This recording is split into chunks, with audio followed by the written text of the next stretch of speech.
کہ تسی زنا کرو گے یاد رکھو تواڈی بہن بیٹی نو جڑا ہے نا یہ قرض چکانا پائے گا۔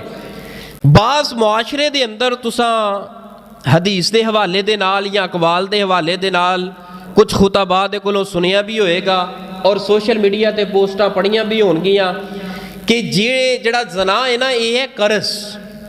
یہ سنیا ہے نا لفظ زنا ایک قرض، اے گل توجہ نہ سننا کہ تسی زنا کرو گے یاد رکھو تواڈی بہن بیٹی نو جڑا ہے نا یہ قرض چکانا پائے گا۔ جبکہ میں جڑی ریسرچ کیتی ہے قرآن اندر حدیث اندر ایسا مسئلہ کوئی نہیں کہ زنا قرض ہے۔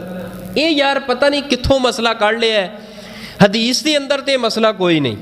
البتہ زنا بڑی گندا راستہ ہے، بڑی گندی چیز ہے، لیکن اے بیان کر دینا کہ زنا قرض ہے، کرے گا تو بھرے گی تیری بہن، یہ کتھوں دا اصول ہے بھائی؟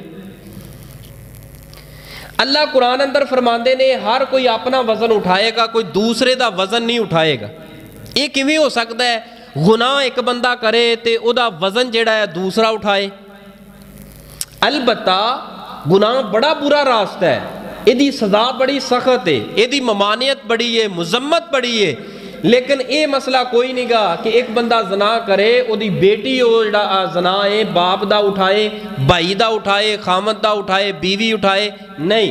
باقی جڑا راستہ ہے نا زنا والا یہ بڑا ہی برا راستہ ہے، وَسَاءَ سَبِيلًا، یہ راستہ بڑا برا ہے۔ جدو اس راستے دے بندہ نکل آندا ہے نا اِذَا لَمْ تَسْتَحْيِ فَاصْنَعْ مَا شِئْتَ، نبی پاک نے فرمایا جدو بندہ بے حیا ہو جائے نا وہ پھر جو مرضی کرے، او دا دل کردا پھرے، اللہ او دیاں رسیاں کھول دیندا ہے، یعنی کہ گناہ وال او دا ذہن، او دا راستہ آسان ہو جاندا ہے، صاف ہو جاندا ہے۔